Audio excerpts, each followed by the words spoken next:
जय हिंद। तो चलिए आज क्या देखते हैं पॉलिटी के बारे में। देखिए इससे पहले आपको हम क्या बता रहे थे, तो संयुक्त अधिवेशन के बारे में बता रहे थे, तो आज उससे आगे देखना है। देखिए आर्टिकल 107 में क्या था, विधेयकों का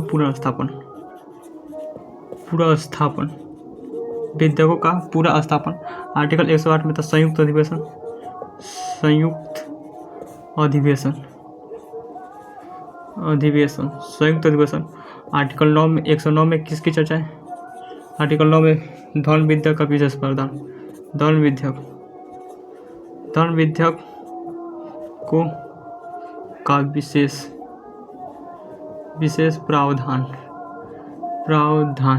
प्रावधान।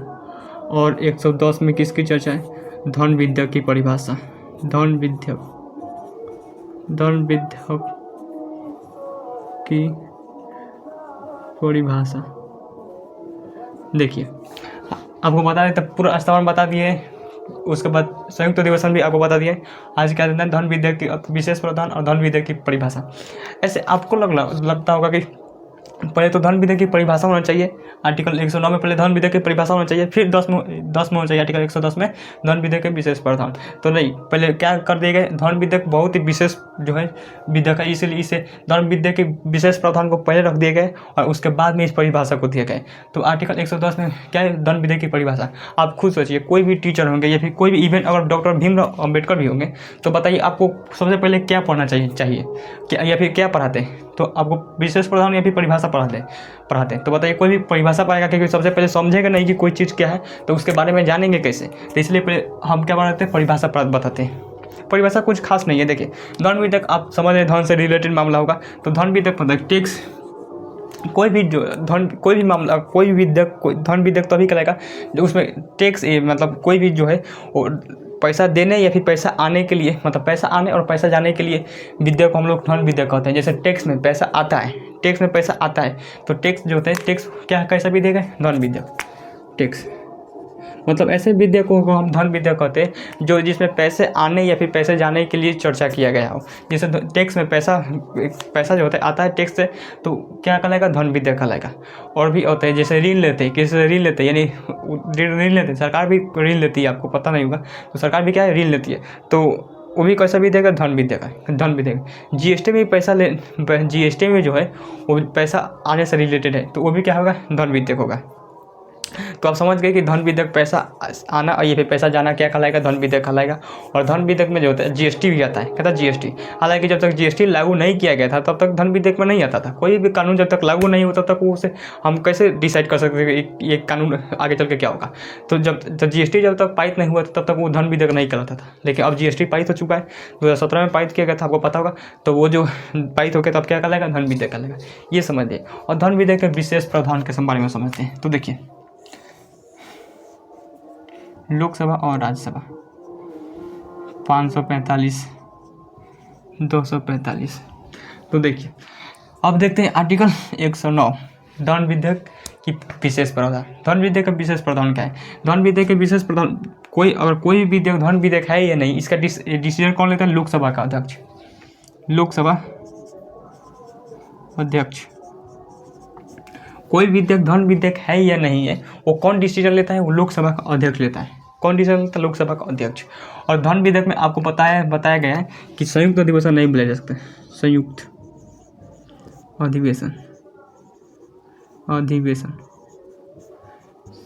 अधिवेशन को नहीं बुला सकते। धन विधेयक में जो है वो संयुक्त अधिवेशन को नहीं बुला सकते, आपको पता होगा। 3 कंडीशन में आपको संयुक्त अधिवेशन नहीं बुला सकते। आपको कौन कौन? महाभियोग, धन विधेयक और संविधान संशोधन विधेयक, ये हो गया। संयुक्त अधिवेशन नहीं बुला सकते हैं। और भी क्या है? देखिए धन विधेयक को राष्ट्रपति के पूर्ण अनुमति से लाया जाता है। पूर्ण अनुमति, राष्ट्रपति के पूर्ण अनुमति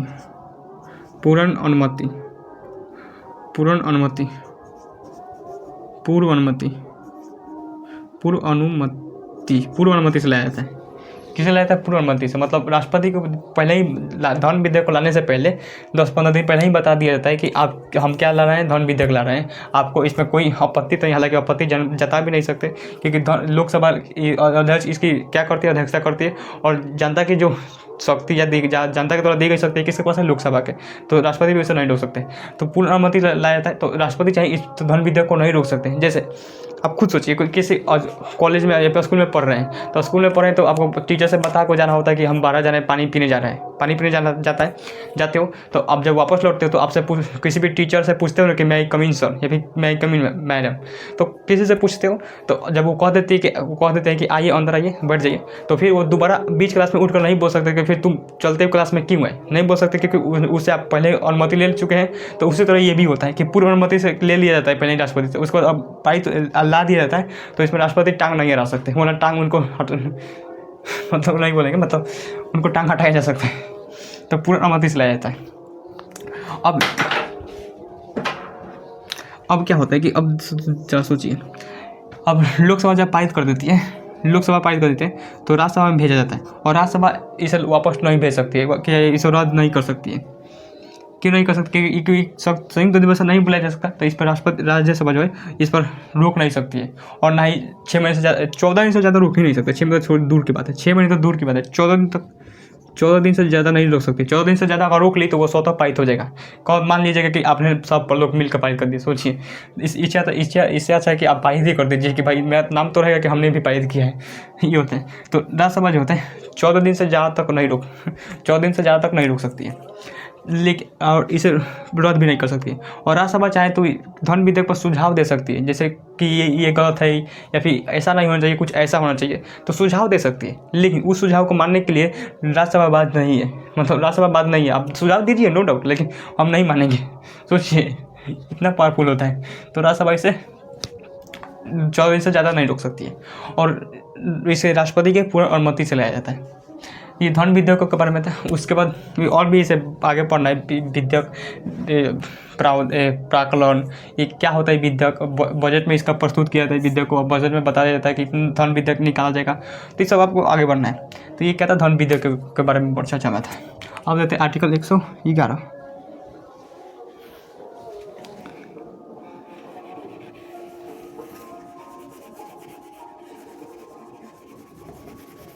आर्टिकल देखते हैं 111। Article 111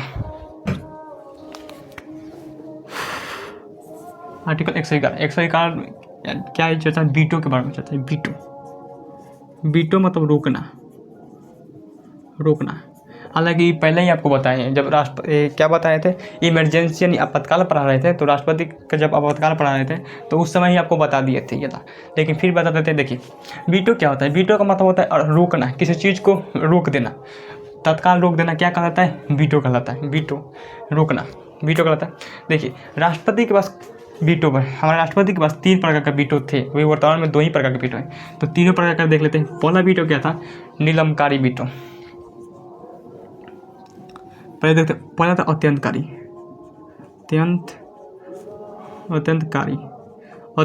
veto. अत्यंतकारी वीटो को हम लोग एब्सोल्यूट वीटो कहते हैं। क्या कहते हैं? एब्सोल्यूट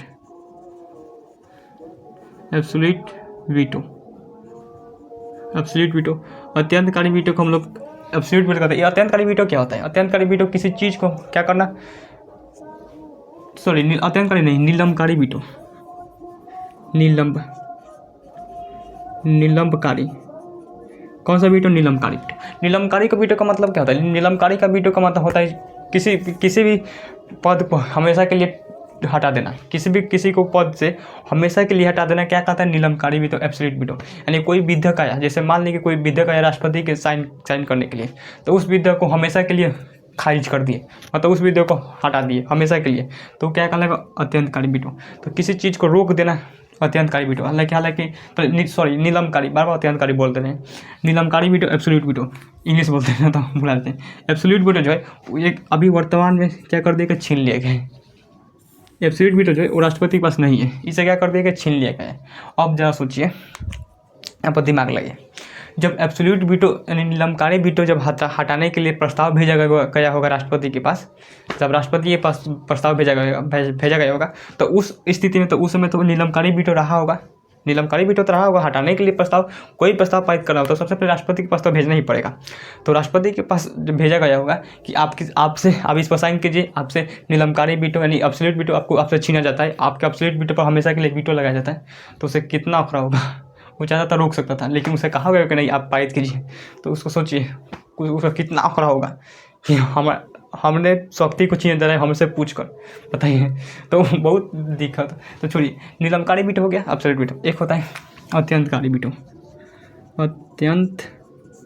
अत्यंतकारी वीटो, सस्पेंडेड वीटो,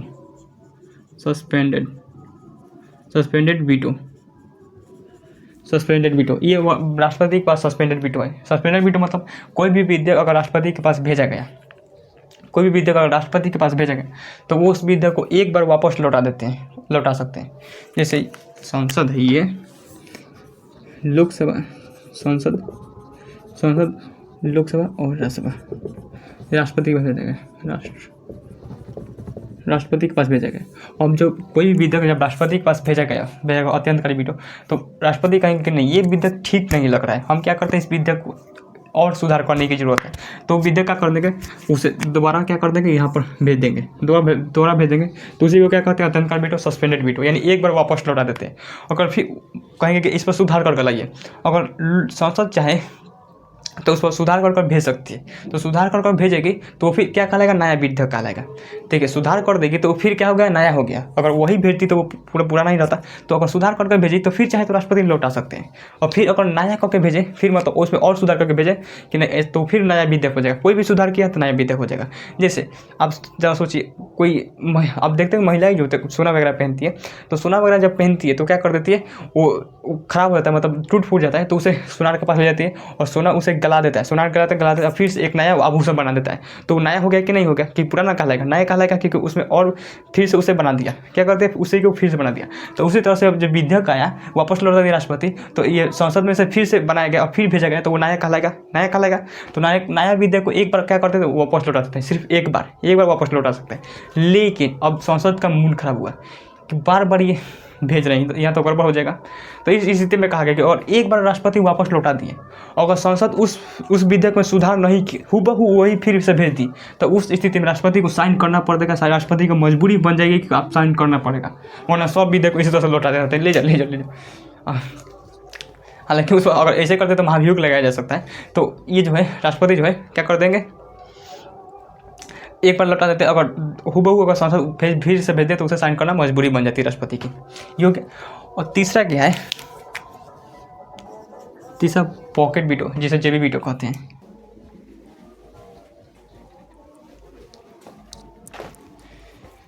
तो क्या बताए थे, पॉकेट वीटो, जेबी वीटो या फिर पॉकेट वीटो।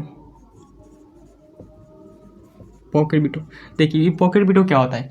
पॉकेट, ये दोनों राष्ट्रपति के पास अभी है, हालांकि एब्सोल्यूट वीटो छीन लिया गया। तो जेबी वीटो क्या कहता है, जैसे कि राष्ट्रपति के पास कोई विधेयक भेजा गया, राष्ट्रपति को कोई विधेयक भेजा गया और राष्ट्रपति कहें कि राष्ट्रपति ना ही इसे वापस लौटाए और ना ही साइन किए, साइन करेगा तो वो विधेयक पारित हो जाएगा, कानून बन जाएगा। और ना ही साइन नहीं किए और ना ही वो उसे वापस लौटाए, तो वो अपने पास रख लिए, मतलब अपने पॉकेट में रख लिए, तो क्या कहलाएगा, पॉकेट वीटो, जेबी वीटो। तो ना ही साइन किए और ना ही वापस लौटाए, क्या कहलाएगा, पॉकेट जेबी वीटो। तो ये हालांकि 1984 में ज्ञानी जैल सिंह ने डाक संशोधन विधेयक पर लगाया था। कौन सा वीटो, पॉकेट वीटो, जेबी वीटो। तो ये 3 प्रकार का वीटो है। हालांकि अमेरिका के जो राष्ट्रपति हैं उनके पास 4 प्रकार का वीटो है। ये तीनों तो है ही हैं, लेकिन साथ में जो ये अत्यंतकारी वीटो है,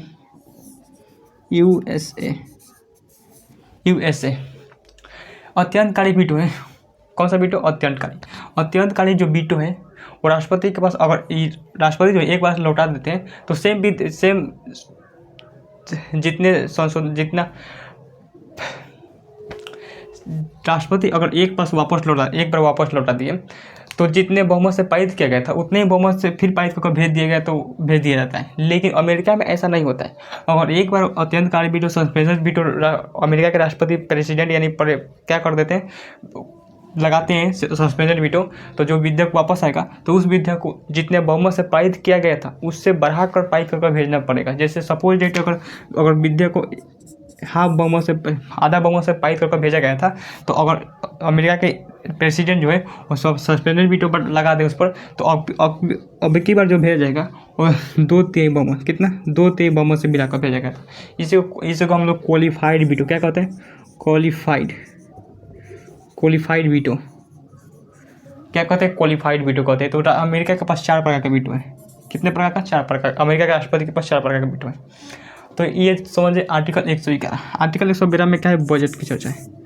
बजट किसकी चर्चा है, बजट की चर्चा है। हालांकि आज के लिए यहीं तक रहने देते हैं, तब तक मिलते हैं नेक्स्ट वीडियो में। Thank you for watching video.